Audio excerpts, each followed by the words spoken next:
Hello all. It was a lazy Saturday evening. ஒரு குட்டி நேப்புக்கு அப்புறம் கொஞ்சம் ஃப்ரெஷ் ஆனேன். அகில் வந்து அம்மா பசிக்குது, ஈவினிங் ஸ்நாக்ஸ் என்னன்னு கேட்டான். குயிக்காக ப்ரிப்பேர் பண்ணணும், யம்மியாகவும் இருக்கணும். இருக்கவே இருக்கு பாஸ்தா.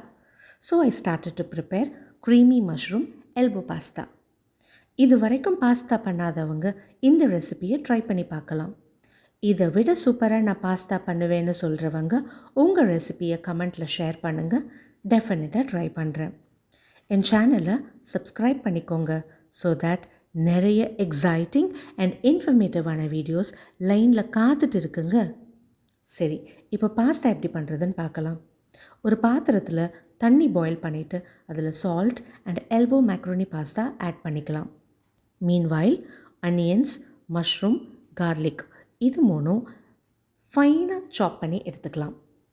இன்னொரு சாஸ் பேனில் பட்டர் கொஞ்சம் தாராளமாக போட்டு ஃபர்ஸ்ட் ஃபைன்லி ஸ்லைஸ்டு மஷ்ரூமை ஆட் பண்ணி சால்ட் அண்ட் பெப்பர் போட்டு டாஸ் பண்ணி எடுத்துக்கலாம்.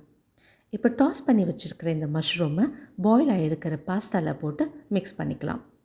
நெக்ஸ்ட் நம்ம கார்லிக், ஃபைன்லி சாப்ட் கார்லிக்கை பட்டரில் சால்ட் அண்ட் பெப்பர் போட்டு டாஸ் பண்ணி எடுத்துக்கலாம். இப்போது டாஸ் பண்ணி வச்சுருக்கிற கார்லிக்கை பாஸ்தாவில் ஆட் பண்ணி மிக்ஸ் பண்ணிக்கலாம்.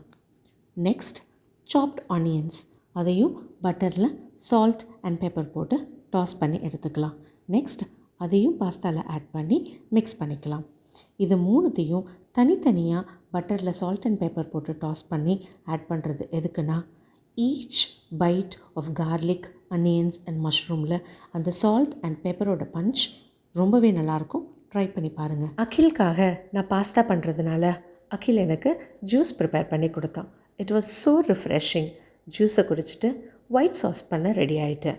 ஒரு சாஸ் பேனில் தாராளமாக பட்டர் போட்டு மைதா கொஞ்சம் ஆட் பண்ணி மிக்ஸ் பண்ணிக்கணும்.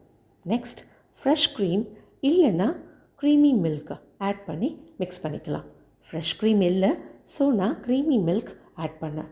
ஒரு விஸ்க் வச்சு நல்லா மிக்ஸ் பண்ணிகிட்டே இருந்தோம்னா திக்கான கன்சிஸ்டன்சியில் சாஸ் ப்ரிப்பேர் ஆகிடும். சாஸ் ரெடி ஆனதும் அது மேலே ஃப்ரெஷ்லி க்ரஷ்ட் ஹர்ப்ஸ் கொஞ்சம், சில்லி ஃப்ளேக்ஸ் கொஞ்சம் ஆட் பண்ணிக்கலாம்.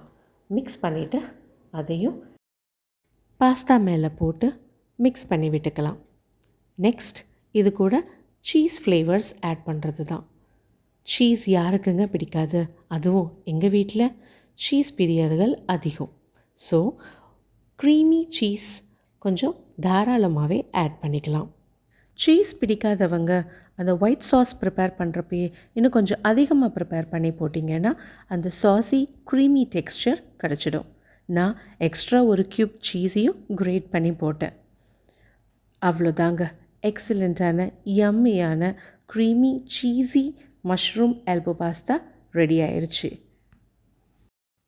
இந்த இடத்துல ஒரு சின்ன சஜஷன். பாஸ்தா எப்போதுமே ஹாட்டாக சர்வ் பண்ணுறப்பே சாப்பிட்றதுக்கு ரொம்ப நல்லாயிருக்கும். ஆறின பிறகு சாப்பிட்டா அந்த க்ரீமி டெக்ஸ்சர் கிடைக்காது. ரெசிபி பிடிச்சவங்க ட்ரை பண்ணி பாருங்கள். டேஸ்ட் பிடிச்சவங்க டெஃபினட்டாக கமெண்ட் பண்ணுங்கள். என்னோடய சேனலை மறக்காமல் சப்ஸ்கிரைப் பண்ணிக்கோங்க. நிறைய எக்ஸைட்டிங் அண்ட் ஹெல்ப்ஃபுல்லான வீடியோஸ் காத்துட்ருக்கு. தேங்க்யூ. See you all.